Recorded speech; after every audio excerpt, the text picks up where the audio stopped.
આજે ગુજરાતમાં આપનું સ્વાગત છે। હું છું આપની સાથે દીક્ષિતા। સમાચારોની શરૂઆત અમદાવાદમાં માઇક્રો કન્ટેનમેન્ટ ઝોનમાં વધારો થયો છે। નવા 7 માઇક્રો કન્ટેનમેન્ટ ઝોનની યાદી જાહેર કરવામાં આવી છે। ઘાટલોડિયામાં ગજરાજ 2 સોસાયટી માઇક્રો કન્ટેનમેન્ટમાં આવી છે, તો બોડકદેવમાં મારુતિ કોમ્પ્લેક્સ માઇક્રો કન્ટેનમેન્ટ, સરખેજમાં જૂનો રોહિતવાસ માઇક્રો કન્ટેનમેન્ટ ઝોનમાં આવ્યો, વાસણામાં કૃપા ફ્લેટ માઇક્રો કન્ટેનમેન્ટ ઝોનમાં આવ્યા, સાબરમતીમાં ઠાકોરવાસ અને ડાયાભાઈની ચાલી, નારણપુરામાં કર્ણાવતી ફ્લેટ માઇક્રો કન્ટેનમેન્ટ ઝોનમાં આવ્યા, તો ચાંદખેડામાં તેજેન્દ્રનગર માઇક્રો કન્ટેનમેન્ટ। હાલ અમદાવાદમાં 44 માઇક્રો કન્ટેનમેન્ટ વિસ્તાર છે। 1252 નવા ઘર કન્ટેનમેન્ટ વિસ્તારમાં સમાવેશ કરવામાં આવ્યો છે। 1252 મકાનના 4430 લોકોનો માઇક્રો કન્ટેનમેન્ટમાં સમાવેશ થયો છે।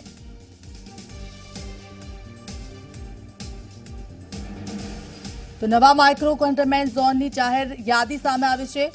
નારણપુરાનો કર્ણાવતી ફ્લેટ માઇક્રો કન્ટેનમેન્ટ ઝોનમાં આવ્યો છે। અર્પણ કાયદાવાલા અમારી સાથે જોડાઈ ગયા છે। અર્પણ, શું વધુ વિગતો? કારણ કે પહેલા જે માઇક્રો કન્ટેનમેન્ટ ઝોન હતા અને હવે તેમાં વધારો થયો છે, શું ધ્યાન રાખવામાં આવી રહ્યું છે? હવે જે પ્રમાણે પશ્ચિમ વિસ્તારમાં કોરોનાના જે કેસ છે તે દિન પ્રતિદિન વધી રહ્યા છે અને તેની આ અસર છે કે જે હવે પશ્ચિમ તરફના વિસ્તારોને માઇક્રો કન્ટેનમેન્ટ તરીકે જાહેર કરવાની ફરજ પડી રહી છે। અગાઉ 36 જે સ્થળો હતા તે બાદ બોપલ અને ગુમા નગરપાલિકાનો એએમસીની હદમાં સમાવેશ થયા બાદ બોપલના એક વિસ્તારને માઇક્રો કન્ટેનમેન્ટ જાહેર કરવામાં આવ્યો। તો આજે વધુ 7 વિસ્તારો એટલે કે જે નવો પશ્ચિમ ઝોન છે તેના 3 વિસ્તાર છે, દક્ષિણ પશ્ચિમ છે તેનો એક વિસ્તાર છે અને પશ્ચિમ ઝોનના કહી શકાય કે 8 જેટલા જે વિસ્તારો છે। ટોટલ જે જુદા જુદા ઘર છે જેની વાત કરીએ તો અલગ અલગ ઝોનમાં અલગ અલગ ઘરના અલગ અલગ સંખ્યા પણ વસ્તીની આપવામાં આવી છે। એટલે કહી શકાય કે આ જે આંકડો છે તે સતત વધી રહ્યો છે।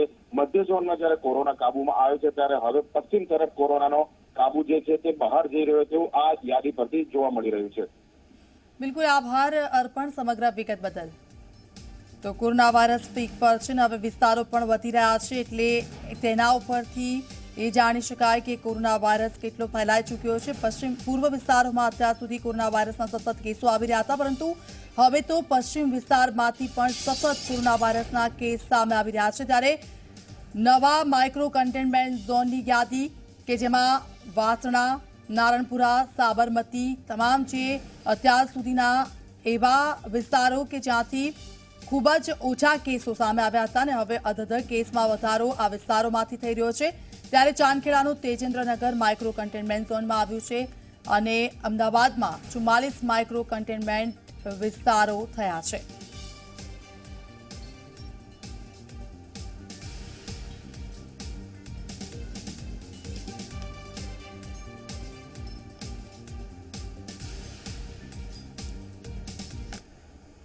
તો પ્રધાનમંત્રી મોદીએ મન કી બાતમાં ચીનને પડકાર ફેંક્યો છે અને સ્પષ્ટ કહ્યું છે કે લદ્દાખમાં ભારતની ભૂમિ પર આંખ ઉઠાવીને જોવાવાળાએ જડબાતોડ જવાબ આપ્યો છે। લદ્દાખમાં જે 20 જવાન શહીદ થયા છે તેમને આખો દેશ નમન કરે છે। આ સાથીઓના પરિવારના જેમ દરેક ભારતીય તેમને ગુમાવવાનું દુઃખ અનુભવી રહ્યા છે।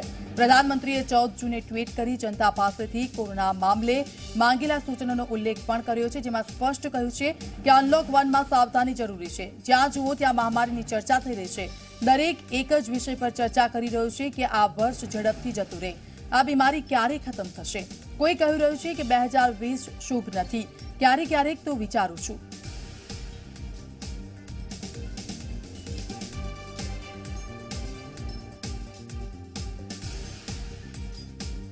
लद्दाख में भारत की भूमि पर आंख उठाकर देखने वालों को करारा जवाब मिला है। भारत मित्रता निभाना जानता है तो आंख में आंख डालकर देखना और उचित जवाब देना भी जानता है। हमारे वीर सैनिकों ने दिखा दिया है कि वो कभी भी मां भारती के गौरव पर आंच नहीं आने देंगे। साथियों, लद्दाख में हमारे जो वीर जवान शहीद हुए हैं उनके शौर्य को पूरा देश नमन कर रहा है, श्रद्धांजलि दे रहा है। पूरा देश उनका कृतज्ञ है, उनके सामने नतमस्तक है। इन साथियों के परिवारों की तरह ही हर भारतीय इन्हें खोने का दर्द भी अनुभव कर रहा है। अपने वीर सपूतों के बलिदान पर उनके परिजनों में गर्व की जो भावना है, देश के लिए जो जज्बा है, यही तो देश की ताकत है। आपने देखा होगा, जिनके बेटे शहीद हुए, वो माता पिता अपने दूसरे बेटों को भी, घर के दूसरे बच्चों को भी सेना में भेजने की बात कर रहे हैं। बिहार के रहने वाले शहीद कुंदन कुमार के पिताजी के शब्द तो कानों में गूंज रहे हैं। वो कह रहे थे, अपने पोतों को भी देश की रक्षा के लिए सेना में भेजूंगा। यही हौसला हर शहीद के परिवार का है। वास्तव में इन परिजनों का त्याग पूजनीय है। भारत माता की रक्षा के जिस संकल्प से हमारे जवानों ने बलिदान दिया है, उसी संकल्प को हमें भी जीवन का ध्येय बनाना है, हर देशवासी को बनाना है। हमारा हर प्रयास इसी दिशा में होना चाहिए, जिससे सीमाओं की रक्षा के लिए देश की ताकत बढ़े, देश और अधिक सक्षम बने, देश आत्मनिर्भर बने। यही हमारे शहीदों को सच्ची श्रद्धांजलि भी होगी। मेरे प्यारे देशवासियों, कोरोना के संकट काल में देश लॉकडाउन से बाहर निकल आया है। अब हम अनलॉक के दौर में हैं। अनलॉक के समय में दो बातों पर बहुत फोकस करना है: कोरोना को हराना और अर्थव्यवस्था को मजबूत बनाना, उसे ताकत देना। साथियों, लॉकडाउन से ज्यादा सतर्कता हमें अनलॉक के दौरान बरतनी है। आपकी सतर्कता ही आपको कोरोना से बचाएगी। इस बात को हमेशा याद रखिए कि अगर आप मास्क नहीं पहनते हैं, 2 गज की दूरी का पालन नहीं करते हैं, या फिर दूसरी जरूरी सावधानियां नहीं बरतते हैं, तो आप अपने साथ साथ दूसरों को भी जोखिम में डाल रहे हैं। खास तौर पर घर के बच्चों और बुजुर्गों को। इसीलिए सभी देशवासियों से मेरा निवेदन है, और ये निवेदन मैं बार बार करता हूं, और मेरा निवेदन है कि आप लापरवाही मत बरतिए। अपना भी ख्याल रखिए और दूसरों का भी।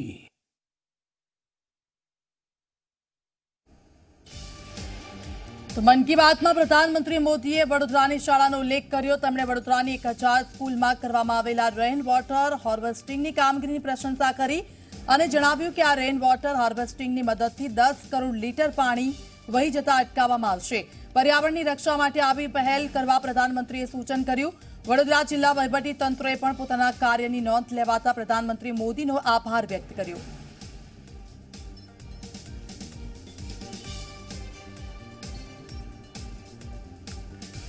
साथियों, गुजरात के वडोदरा का भी एक उदाहरण बहुत प्रेरक है। यहाँ जिला प्रशासन और स्थानीय लोगों ने मिलकर एक दिलचस्प मुहिम चलाई। इस मुहिम की वजह से आज वडोदरा में 1000 स्कूलों में रेन वाटर हार्वेस्टिंग होने लगी है। एक अनुमान है कि इस वजह से हर साल औसतन करीब 10 करोड़ लीटर पानी बेकार बह जाने से बचाया जा रहा है।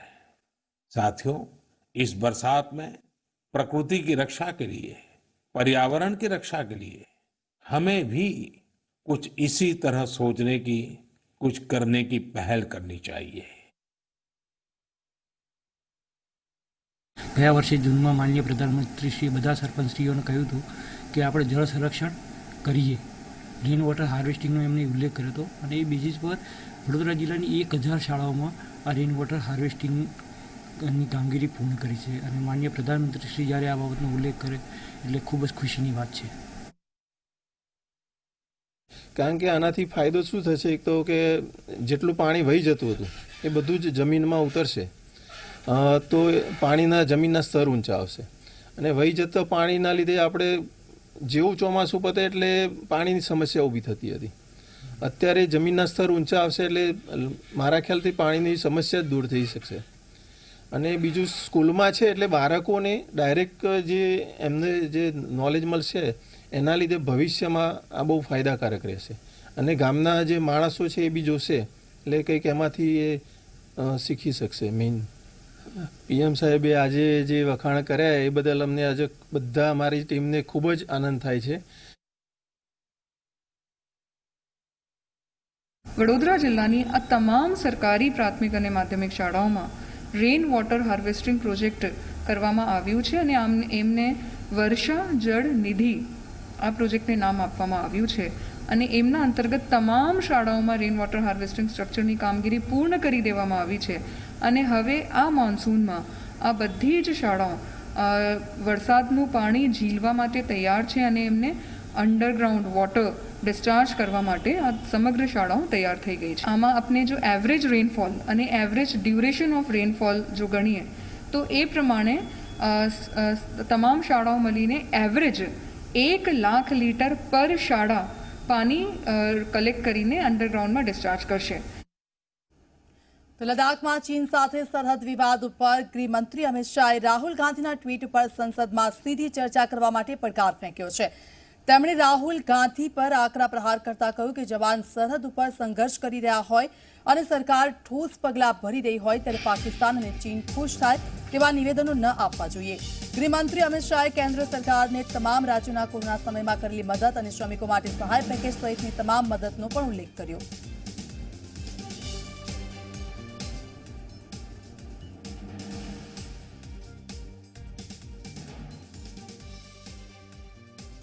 पूरी तरह से सक्षम है, मगर दुख तब जो होता है इतने बड़े राजनीतिक दल के पूर्व अध्यक्ष इतने संकट के समय में इतनी ओछी राजनीति करते हैं, तब दुख होता है. इससे कोई फर्क नहीं पड़ता. वो उनके लिए आत्मचिंतन का विषय है. इनके हैशटैग को पाकिस्तान और चीन आगे बढ़ा रहा है, मेरे लिए नहीं है. कांग्रेस पार्टी के लिए चिंता का विषय है कि इनके नेता के हैशटैग को पाकिस्तान और चीन बढ़ावा दे रहा है. आप ऐसी बात करते हो जो पाकिस्तान और चीन पसंद करता है, और ऐसे संकट के समय में पार्लियामेंट होनी है, चर्चा करनी है तो आइए करेंगे.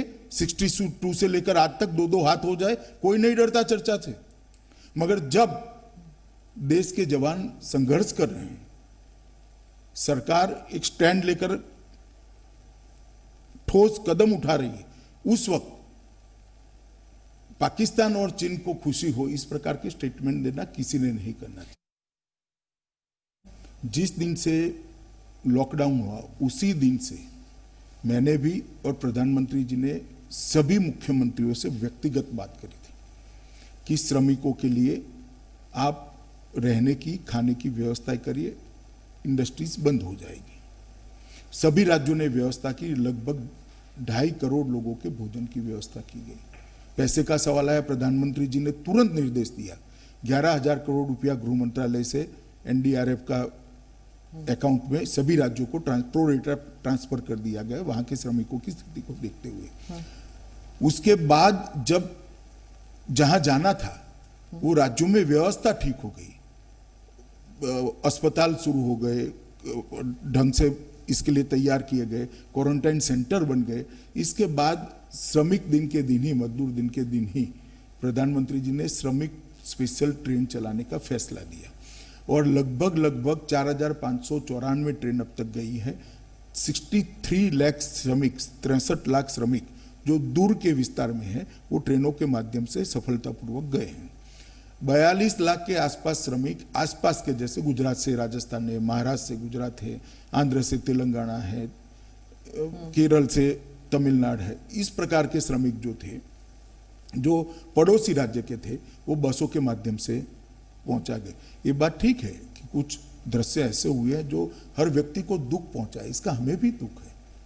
धैर्य जब खो देता है व्यक्ति तो पैदल निकल गया.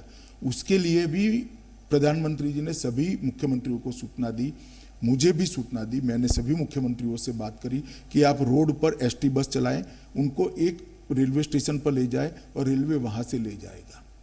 तो मैं मानता हूं लगभग सभी चीजों को मिलाकर 1,20 लाख लोगों को देश के एक कोने से दूसरे कोने में पहुंचाने का काम किया है. हर राज्य ने, विशेषकर यूपी ने, बिहार ने, उड़ीसा ने, जहां श्रमिक ज्यादा ही जाने थे, झारखंड भी, ये सभी राज्यों ने क्वारंटाइन सेंटर बनाए. बस स्टेशन रेलवे स्टेशन पर उतरने के बाद राज्य की एसटी बसों से उनको पहुंचाया गया क्वारंटाइन सेंटर में। क्वारंटाइन सेंटर में 14 दिन रखा गया। निकलने के बाद किसी राज्य ने 1,000 रुपया, किसी राज्य ने 2,000 रुपया उनको दिया है घर पहुंचने के घर पहुंचने के। नहीं, घर तो पहुंचाया, बसों से एक्स्ट्रा दिया है, एक किट दी है और खाने पीने का इंतजाम करा है। अब તો પહેલા કોરોના અને પછી પેટ્રોલ ડીઝલના ભાવમાં વધારો ટ્રાવેલ્સના બિઝનેસ સાથે જોડાયેલા લોકોને હાલાકીનો સામનો કરવો પડી રહ્યો છે।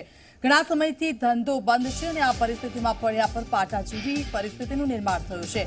હજી દિવાળી સુધી ખાનગી બસો રસ્તા પર દોડતી જોવા નહીં મળે અને તેમજ જ્યારથી ખાનગી પ્રવાસન શરૂ થશે ત્યારે 15 થી 20% ટિકિટના ભાવમાં વધારો થશે। આ વ્યવસાય સાથે જોડાયેલા લોકોની સરકારને અપીલ છે કે ટેક્સ માફી આપવામાં આવી છે તેની સમય મર્યાદા સપ્ટેમ્બર મહિના સુધી વધારવામાં આવે।